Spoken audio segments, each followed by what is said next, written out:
as a pandit, adakah dia wajib appear sebagai seorang ex-player? Kalau kau tak ex-player, kau tak boleh keluar TV mah. Barang free, kau layan je lah. Tapi ada fans yang cakap, aku half time aku nak dengar analisis daripada pandit.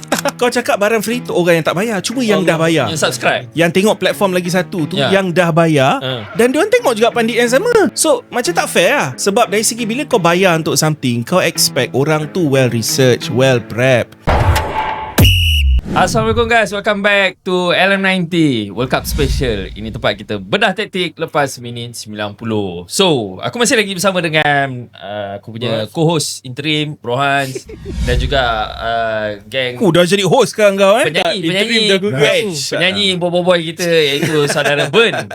Apa khabar Ben? Baik. Masih baik Sehat brother. Terima kasih kerana sudi jemput bro. Sebab episod yang pertama tadi lupa nak tanya.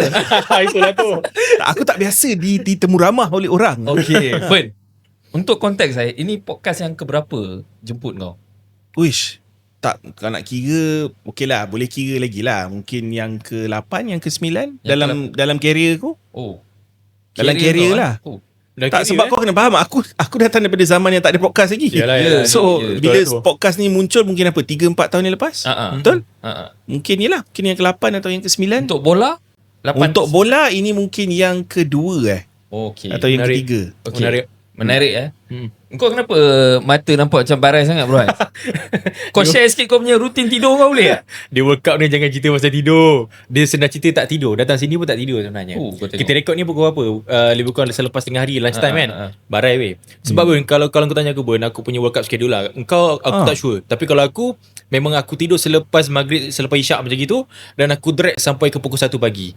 Itu adalah timing. Lepas tu pukul 1 pagi aku akan tak tidur the entire days, for the whole days. Dan aku akan curi-curi tidur sikit.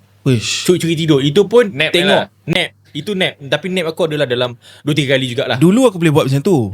Tapi sejak aku dah masuk 40-an ni, aku try lah bro. Kan aku buat timer ni. Aku nak bangun game Brazil Morocco kan. Lalu aku terbangun game awal 80 Scotland. Dah habis tengok game tu, nak bertahan tu yang masalah tu. Miss first half Brazil Morocco tu. So bila cerita rutin tidur ni, tak ada ke company kopi ke nak sponsor kita ni kan? Kalau ada ni, kita letak ni, tukar cawan kita ni. Kopi ko sedap, tak manis sangat. Okay, kalau ada boleh roger kita punya team. Nanti kita bincang yang selanjutnya lah. So guys, untuk episod yang pertama dengan Ben dan juga Bro Hans ni, kita cerita tentang tim-tim daripada Group A sampai Group D tadi. And also kita cerita tentang Brazil lawan Morocco, macam-macam lah. In detail kita ada share stats dan sebagainya. Untuk kali ni punya, kita nak cerita start dengan Group E. Perlawanan antara Germany menentang Curaçao. Curaçao ni kita tahu, negara dia sebenarnya lebih kurang, aku rasa tak besar daripada Perlis. Kecil je. Dua kali ganda Padang Bukit Jalil. Lebih kurang macam tu lah. Besar tu je. Dia punya population 153. 156. Dua kali ganda Padang Bukit Jalil stadium. Kecil Tapi yang aku respect guys, masa tengok match Curaçao menentang Germany, fan diorang ramai weh. Betul. Itu yang aku macam, okay, adakah satu negara pergi tengok World Cup? The Blue Wave dipanggil. The Blue Wave. Betul. Ramai wave. Betul. So kalau kata kita tengok dalam match ni, apa sebenarnya yang kau sebenarnya nak tengok daripada Curaçao?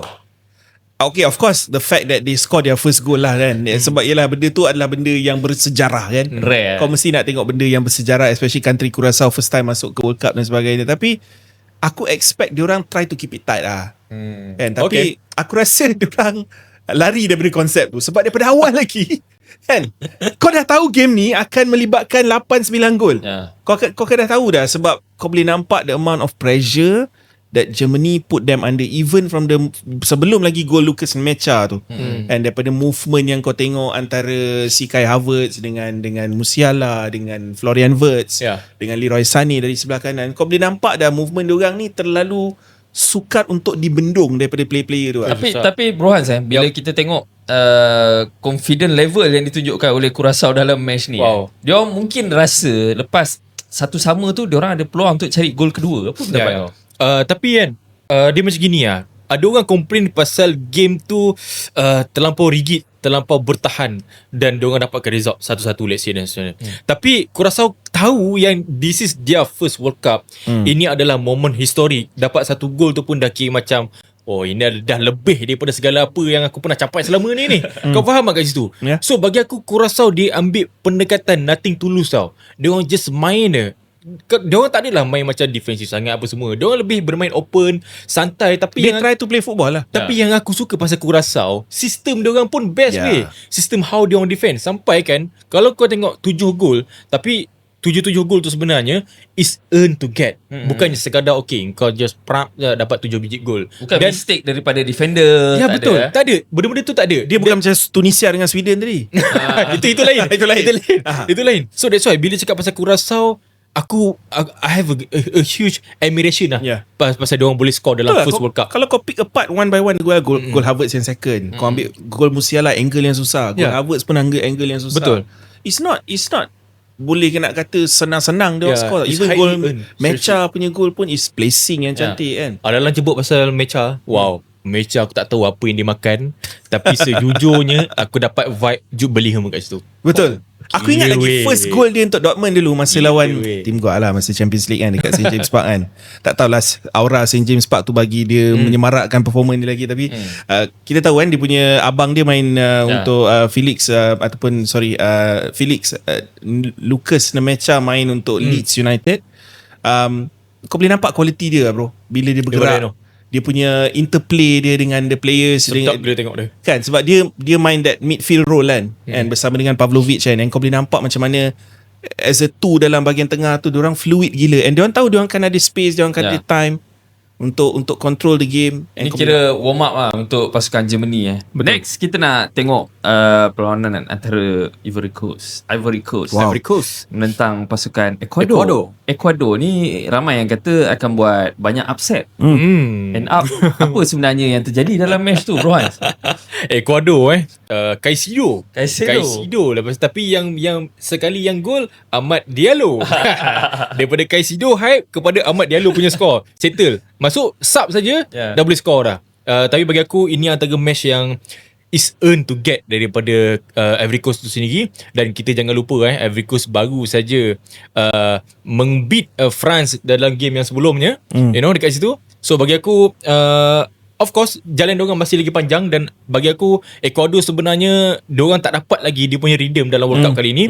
Dan aku harap on the next one diorang boleh dapat. Diorang boleh try to thrive lah. Sebab come on lah, Ecuador ni pun satu tim yang agak kuat juga Betul. Remember nama-nama macam mana yang dipetik 4 tahun lalu dekat kata Gonzalo Plata apa semua kan. Plata. Yelah, one game kau tak boleh guna sebagai ukuran semata-mata, tapi dalam game ni kau boleh nampak dia had to keep it tight sebab dia tahu macam mana kualiti of course Yan Diomande. Kita nampak macam mana Amos Faye julatih diorang ubah position dia apabila Ahmad masuk daripada kanan ke kiri.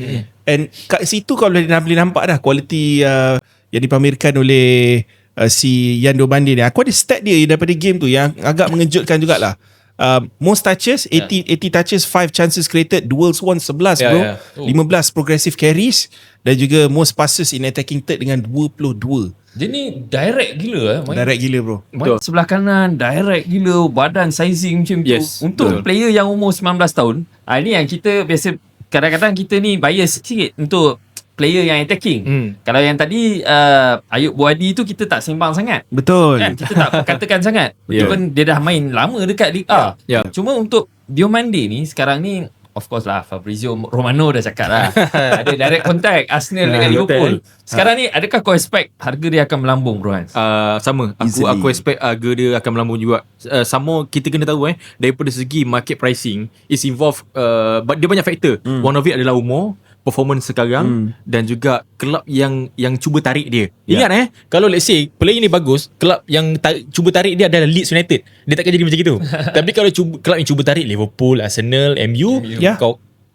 Kau faham lah, selepas tu harga dia akan mencanak secanak-canaknya. Aku rasa value dia memang dah mencanak sebelum World Cup lagi. Sebelum World Cup lagi. 100 lebih tau. Betul. Even dia tak score dalam game ni pun kau dah boleh nampak dah impact dia macam mana. Betul. Kan. Walau yelah secara tak langsung ni gol Ahmad yang merupakan apa, tak silap aku ini gol first Ivory Coast score dalam 12 tahun.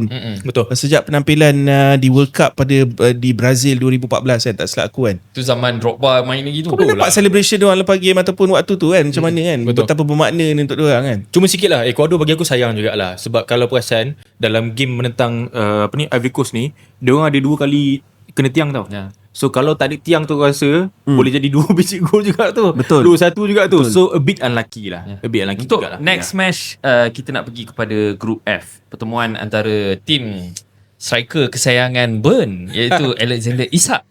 Sweden menentang pasukan Tunisia. Apa sebenarnya yang berlaku Bern? Kenapa teruk sangat? Belanda dengan Jepun kita lupakan terus Kita ke akan sebenarnya? cerita Oh, dalam- telek lu. Alright. Kita pergi Okay. kepada Sweden Tunisia. Oh, sekarang ni nama dia bukan Isak lagi untuk aku, bro. Bukan. Aku panggil dia The Rat. Oh, The Rat, The Rat. The Rat. The Rat. RAT. The Rat, bro. Tikus lah. Yes. Okay. Tak adalah. Okay lah. Kadang-kadang benda gurauan semata-mata. Sebab kita buat konten Ya. untuk show dan sebagainya. Tapi hakikatnya kita tak boleh nafikan kualiti yang ada pada Alexander Isak. That's why ramai fan Newcastle termasuk aku sekali hampa masa dia caw dengan cara yang dia caw kan. Tapi kita lupa benda tu dah lepas. Yang sekarang ni bila kau tengok form dia untuk Liverpool, aku dah tahu benda tu tak lama. Kan kau boleh kata injury issue, kau boleh kata dia punya long term injury yang dia bawa masuk sebelum game. Ada yang kata dia jaga kaki rupanya nak tunggu sebab nak main Sweden dalam World Cup kan. Sebab kau kena faham cara Sweden layak ke World Cup ni pun pakai pintu belakang. Kan? Pakai apa Nations League kan. Ya. Secara tak langsungnya kau expect dalam grup seumpama ini first game bila kau start dengan Gyökeres, bila kau start dengan Isak, bila kau ada player macam Yassin Ayari yang kita dah tahu dah kualiti dia sebenarnya, cuma hit and miss je Mamat ni kan. Betul.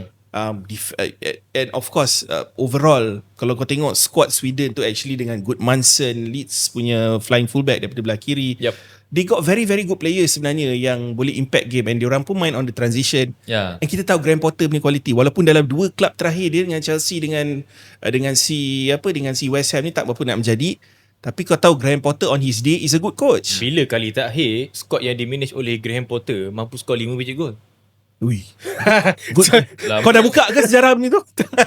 Tapi dia dapat dalam ingat, bro. Lama gila. Tapi dia dapat dalam first opener World Cup. Betul. Untuk kali ni Aku ingat ada tu bro Hans. Ada mungkin game dengan Brighton, masa dia dengan Brighton kot. Tak, kalau kau ada tu jangan lagi RTM call kau. jangan.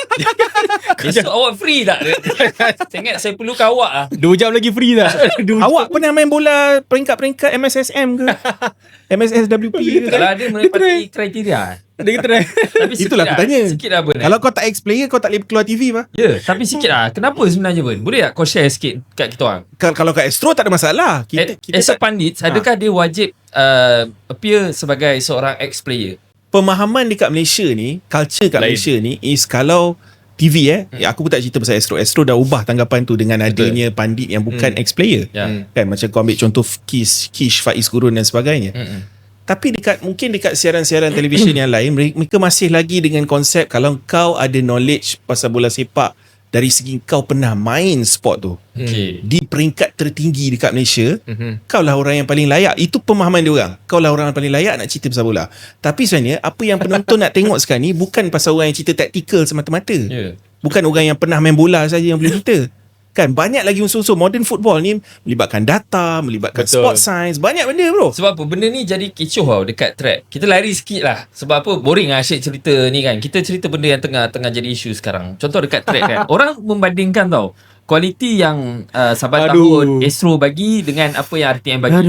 Fair ke bro Hans? Kalau kata semata-mata RTM ni bagi siaran percuma, dia boleh ambil siapa saja yang dia nak. Tapi benda tu dipertikaikan oleh peminat. Aku okay macam gini. Bila cakap pasal broadcasting punya benda ni, itu berlaku sebelum daripada session, sebelum daripada episod telah berlangsung. Tapi bila barang dah ada, untuk aku personally, I'm not backup RTM ke apa, tapi aku lebih kepada okay, benda dah ada, benda free, kau hadap je lah.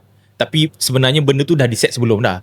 So kalau kita nak komen apa pun, kalau nak ini apa semua tak guna juga kan. Benda dah ada. So bagi aku akan ke arah mode yang terima je lah. Sebab apa? Itu saja. Sebab apa Ben? Sekarang ni orang cakap barang free, kau layan je lah macam apa yang Bro Hans kata. Tapi ada fans yang cakap, aku half time aku nak dengar analisis daripada pandit. Kalau kata pandit datang, takat sembang nama pun sebut salah. Kau cakap barang free tu orang yang tak bayar. Cuma yang dah bayar, Yang subscribe. yang tengok platform lagi satu tu yang dah bayar, dan diorang tengok juga pandit yang sama. So macam tak fair lah. Sebab dari segi bila kau bayar untuk something, kau expect orang tu well research, well prep. Tapi aku rasa kau kena kesian kat diorang juga sebab diorang dapat benda ni pada saat-saat akhir. Ibarat minit ke 95 lah. Diorang dapat tahu yang diorang dapat hak penyiaran untuk benda ni. Sebab tu okay, sorry macam lah. Sebab tu aku lebih ke arah agree to disagree. Sedangkan kenapa padahal kalau ikut pada aku sendiri boleh je aku cakap macam okay, tak boleh lah buat macam tu kan. Kau kena panggil macam ni. Back on the fan lah. Support fan lah. Maknanya bagi apa yang diorang nak. Masalahnya sekarang ni aku hari-hari kena mention. Betul. Non-stop tak berhenti. Sebab tu aku cakap. Sebab apa sekarang ni dekat thread nama-nama Botak, Kish, Faiz Gurun, Betul. Brohan, Solehang lah. Semua ni nama kena referee petik. kampung semua kena petik. Semua yang buat konten lah. Tapi orang tak faham. Ada orang yang dah terikat dengan tak boleh nak dipanggil. So that's why. Macam Brohan, aku dah ikat dia awal. So kalau nak, Sorry to say, make sure ambil date-date yang aku boleh ikat dia. Betul. Itu kita boleh bagi. Dan aku rasa diorang spoil dengan apa yang ditawarkan. Kalau kau ingat lagi 4 tahun lalu, dia ada 2 tim. Dia ada tim aku dengan tim Botak. Tim Botak of course dengan Faiz Gurun dengan Kish. So Kish dan Faiz Gurun tu dikenali sebagai pandit. Walaupun diorang sekarang dah macam masuk crossover tu pengacara dan pandit juga sebab bola itu live lebih kepada diorang punya pendapat sendiri kan. So kat situ orang dah spoil dengan quality of research sebab Kish ni daripada dunia kewartawanan dulu. Faiz Gurun pun seseorang yang hidup mati tidur bola whatever kan. So kau boleh nampak pengaruh dia dengan bola sepak daripada Amerika Latin ke whichever lah kan. Tapi bila kau masuk pula kepada kau bagi contoh Pablo Dolah ataupun Datuk Richard sekali kan, diorang punya background is different. Diorang tak semestinya duduk satu research pasal semua team, tapi dia lebih kepada tactical, benda-benda macam tu. So mungkin kelebihan kat situ, tapi aku rasa demand of konten bola sekarang ni datang lebih kepada unsur-unsur yang berbeza. Dah tak macam dulu kan. Bukan tactical semata-mata. Kalau dulu orang nak dengar tactical apa coach, contoh coach Brohan, kalau kata awak jadi ni, apa pertukaran yang awak akan lakukan? Klise betul lah soalan je ni. Orang nak dengar sekarang. Okay, in terms of tactical, kita tahu dalam match 3 match yang lepas kau pernah buat benda ni. So orang nak dengar benda-benda yang lebih mendalam sebegitu. Tapi kita juga kena sedar. Brohan tak ada sembang tactical setiap malam. Ya, konten dia. Tapi kena sedar, setiap orang ni perlukan masa. Betul. Dia Aku setuju. platform. So that's why aku cakap walaupun aku tidak diambil oleh mereka, tapi it's okay. Benda dah ada guys. Layan je guys. Pandangan aku setuju dengan Brohan. Tak serius, layan. Kau ada 2 cara nak pandang ni. Yes, memang mereka unprepared, quality tu tak sama. Kita akui benda tu. Tapi pada waktu yang sama, aku tak salahkan diorang sebab diorang unprepared. Betul. Kan? And benda tu dah jatuh dekat bahu diorang. Tapi last minute. kena terima hakikat lah. Kalau kata orang kritik, kau kena improve lah benda tu. Itu saja sebenarnya. Right. Kita benda ni akan jadi, orang akan cut benda ni, akan masih ada masa untuk improve bro, belum terlambat. Akan post dekat thread ni apa kau orang cakap. Malahan dah ada improvement yang aku nampak. Dah ada. Sikit-sikit dah tak ada Kufu dah tak ada Musaila dah. Dah tak ada. Dah boleh sebut dah. Aku tak adalah daripada yang latest ni aku tengok dah okey sikit lah. Dah Kan? boleh sebut okey. Sebab itu Kafu jadi Kufu. Musiala jadi Musaila. Kufu nikmat betul lah dia. Okay guys, cukup takat tu sebelum banyak lagi klip-klip ni akan dipotong, akan diambil oleh ni lah, kau tahulah kan, mungkin M-Star pun akan ambil klip kau ni. Sebab apa dia minat benda-benda macam ni. Macam aku dengan Brohan mungkin dekat thread lah. Besok Brohan sempat call, saya nak buat shooting dengan awak kat dalam swimming pool pakai blusher kat TV. Pakai blusher. On nak bro. Okay guys, kita balik kepada topik kita. Kita nak pergi kepada match tumpuan lah untuk episod kali ni, atau part kali ni, iaitu Netherlands menentang pasukan Japan. Apa sebenarnya yang berlaku dalam match ni, Brohan? Sampaikan Japan terpaksa menunggu sampai minit-minit terakhir lah, hujung-hujung permainan sebelum mendapatkan gol penyamaan. Apa pendapat kau? Kau setuju dengan aku? Adakah peranan di bahagian kanan untuk pasukan Jepun tu betul-betul mematikan serangan Cody Gakpo sekaligus menyebabkan Netherlands seolah-olah cacat lah sebelah kiri? One of it aku agree. Tapi in terms of overall, kita kena nampak yang Jepun sendiri kali ni dalam keadaan yang agak gugup juga. On the first half kita tengok aku tak cakap diorang bermain dull, tapi diorang belum dapat lagi kesediaan untuk bermain menentang come on lah, first game kau lawan dengan Belanda kot. Of course lah, Belanda bukan lagi Belanda yang before, yang kau punya ada Ajar Robben dan sebagainya. Tapi masih lagi Belanda, tim yang sangat-sangat solid, masih lagi tim yang ada physicality, dan masih lagi tim yang ada speed. Ingat Belanda ni tim yang complete sebenarnya. Dia ada ketinggian, dia ada physicality, dia ada speed, dan dia ada technicality. Dan backline diorang come on lah, Van de Ven kot. Van de Ven main left back bukan main laju. Van Dijk bukan main keras lagi. Dengan leadership quality diorang. So bagi aku nampak je Belanda macam gitu, tapi diorang masih lagi tim yang sangat berkualiti. Cuma kita kena tahu juga technicality level play Jepun ni macam mana. Kita tengok itu berlaku dalam second half. Ya. Kita tengok macam mana berlakunya gol-gol ni dalam second half. Of course ada perasaan mengejut juga daripada Jepun sebab concede. Dan yang bestnya dekat sini, dia saling balas-membalas tau. Ya. Bila Jepun kena, Jepun bagi balik. Dah kena, Belanda dah kena, dia bagi balik pada Jepun. Itu yang menariknya. Tapi kau tengok balik match ni, Jepun beraksi tanpa star-star player dia dekat EPL lah. Endo tak ada, Minamino tak ada, Mitoma tak Sayang ada. lah. Tapi still lagi team yang sedap sebenarnya. Sedap. Kau rasa Jepun ni ada harapan ke sebenarnya dalam match-match yang First half tu mungkin bukan exhibition game yang terbaik untuk memperkenalkan Jepun lah. Tapi kita dah tahu form Jepun masuk ke dalam Piala Dunia. Malahan ramai yang letak diorang ni sebagai tim yang boleh masuk even quarter final, semi final pun. Kan dari segi kekuatan tim diorang ni. Sebab diorang tak bergantung pada mana-mana individu semata-mata. Even ketika adanya Endo, adanya Minamino, adanya Mitoma dan sebagainya. And terbukti dalam game tu kan. Walaupun Daichi Kamada score gol yang tak sedar. Kan dia pun tak sedar macam mana aku score gol ni kan. And then pada waktu yang sama kau boleh nampak even dia first goal yang Nakamura score pun daripada jarak jauh. Is more Jepun ni adalah tim yang slowly as the tournament goes, diorang akan improve, diorang akan keep improving, diorang akan adapt dengan situation. And untuk dapatkan draw comeback 2 kali dengan pasukan macam Belanda, yang suka tak suka, kau kena kata one of the best defenders in the world, Virgil van Dijk. 8 players yang main dalam Premier League yang ada dalam kesebelasan utama diorang, termasuk goalkeeper Bart Verbruggen kan. Kau expect a different level lah daripada Ronald Koeman dengan anak buahnya, yang bila kau dah leading 2 kali kot kan. Tapi for Japan to come back dengan cara macam tu, aku cakap the orang kata the gulf between Asian teams dengan Europe teams this World Cup, aku rasa dah makin mengecil bro. Betul. Kau boleh tengok cara South Korea perform macam aku cerita tadi, cara Jepun perform dengan Netherlands, and these are big teams yang all lawan. Yes. And Czechia dengan Netherlands apa semua kan adalah Australia. Okay lah, Australia kau boleh kata lebih kepada smash and grab lah kan. And ada unsur luck dekat situ juga yang memainkan peranan ni, miss penalty apa semua, Calhanoglu. Tapi overall kau rasa all these teams can compete lah. Dan satu benda yang aku banyak tengok, aku banyak dengar orang cakap. Orang cakap apa tau? Jepun ni bukan lagi level dark horse. No. Orang kena faham. Ranking Jepun dekat nombor 20 tau dalam dunia. Tu satu. Diorang tak ada player-player yang betul-betul kau-kau punya level. Tak. Dia tak macam Morocco Tak, dia tak macam Morocco. Sebab tu orang cakap Jepun masih lagi dark horse. They are dark horse. Diorang adalah dark horse. Jangan kau tiba-tiba cakap Jepun ni level-level Spain, level-level tak. Tolong cakap Morocco ada player yang menang Champions League kot. Mana kau boleh compare dengan Japan specifically kan. Tapi of course Japan as a unit, as a whole, is a very good team lah. Sama juga macam South Korea. Kalau kau nak pick and choose player macam Kim Min-jae in their defense, Bayern Munich punya player dan sebagainya kan, Son Heung-min apa semua. Tapi untuk team yang ada player yang pernah score lawan Malaysia, Dyson Maeda, pernah score lawan team Ong Kim Sui kot, tak silap aku. Pernah score gol kemenangan. Aku rasa Belanda pun ada masalah sendiri dalam match ni. Of course. Contoh pemilihan striker utama Donyell Malen instead of Memphis Depay. Kau setuju? Sebenarnya aku tak ada masalah. Sebab kita tahu striking dekat bahagian depan dekat Belanda, dia ada macam-macam jenis. Dia ada Donyell Malen, dia ada Memphis Depay, dia ada Whitehorse. Dia ada banyak type of pemilihan yang kau boleh just campur adukkan sekalipun. Tapi bagi aku Memphis Depay sebenarnya memang patut dimasukkan as a substitute. Tapi agak fail lah bagi aku. Kenapa?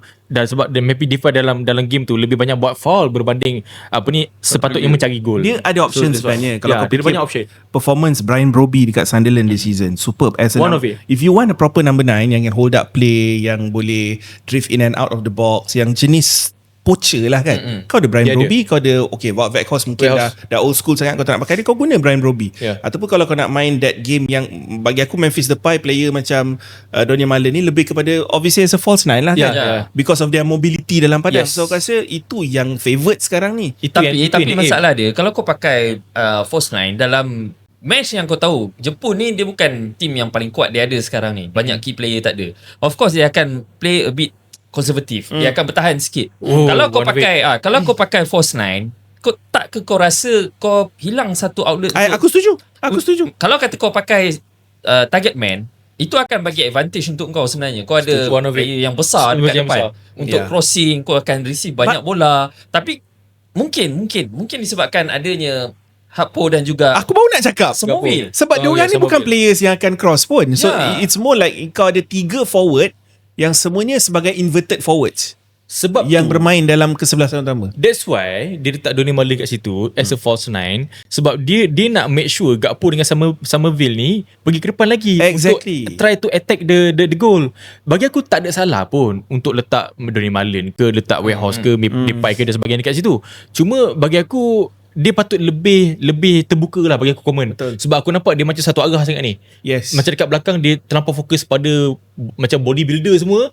Bodybuilder je fokus dekat belakang tu. Lepas tu kat bahagian tengah tu pun sama. Gravenberch, De Jong, lepas tu apa? Tak ada- Tijani Reinders. Siapa number 10? Is it Yeah, Tijani that's why. Reinders? That's why. Is it definitely bukan Gravenberch, definitely bukan Of course. Frankie De Jong. Dia masalah dia sekarang ni dekat bahagian tengah tu semua macam Rohan kata. tu lah. Pressing resistant. Kau faham tak? Tak ada Press resistant betul. of course lah kau tak ada Xavi Simon kan, yang mungkin boleh main peranan as a Betul. number 10. Betul. Tapi Tak, kau ada Justin Kluivert.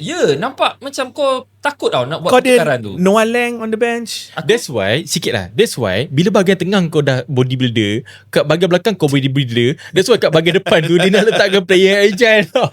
Kau faham? Yang lean sikit lah. Kalau semua bodybuilder masak dia. Sebab apa aku still rasa macam Belanda adalah tim yang rugi lah dalam match Rugi. ni. Sangat rugi. Yap, yap. 100%. Rugi Yap. sebab apa? Because dalam tangan dia orang.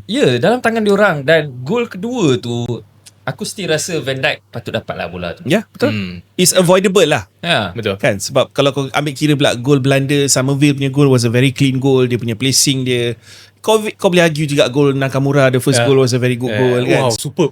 Bagi aku personally, ini adalah 2 gol daripada Japan yang sangat-sangat Kau outstanding. tahu apa yang paling trademark antara semua? Gol Van Dijk tu. Gol Van Dijk. Cara dia pandang bola lepas dia tanduk tu, Ya, bola level tu lain. screw masuk kena tiang masuk tu. Macam ibarat orang yang ambil part dalam golf course. Yes, Golf. yes. Kan? Kan? Dia tengok je bola tu, cara tunggu bola tu nak masuk kan. Ibarat macam tu lah. Tapi to be fair, kau rasa foul ataupun tak gol Van Dijk tu? Apa, Van Dijk tolak defender? kalau kau tengok daripada referee punya cam, jelas tau. Macam menolak lah. Nampak soft lah bagi Dia aku. tolak satu tangan tau. Tolak Correct player bro, tu. dalam dunia sekarang ni 2 tangan pun tak kena punish tu.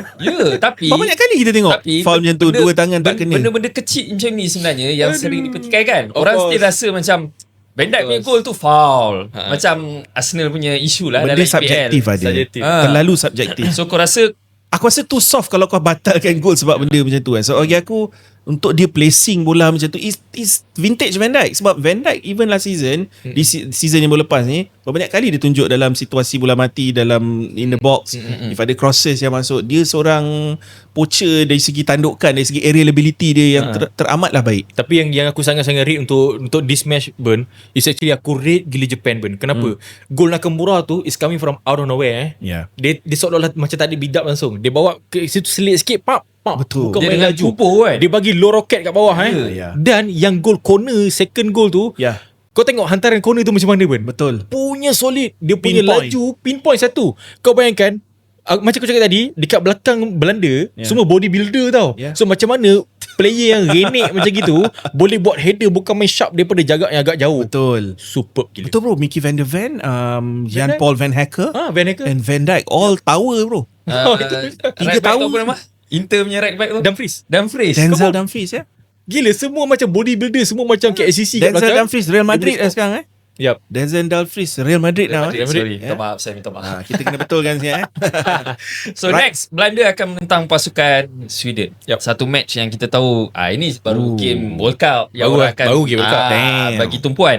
Adakah kau rasa Donny Malen akan still lagi menjadi pilihan kepada Ronald Koeman? Mungkin akan ada pertukaran lah. Sebab mungkin diorang sedar that mungkin Donny Malen ada berapa shots dia dalam game ni. I mean betul ke yang aku nampak mungkin 2. Yang on the first cantik, memang cantik gila Yang depan first gawang. dia unlucky at save by the Ya. goalkeeper kan. Lawa gila. Yang Hakpo cucuk ke tengah kan? Betul, first half tu kan, yang first half. Tapi gila. selain daripada tu, first half tu antara first half paling hamba aku tengok dalam Piala Ya, Dunia ni. ya. Sebab banyak sideways passing dalam game tu. Tapi of course Belanda had most of the chances.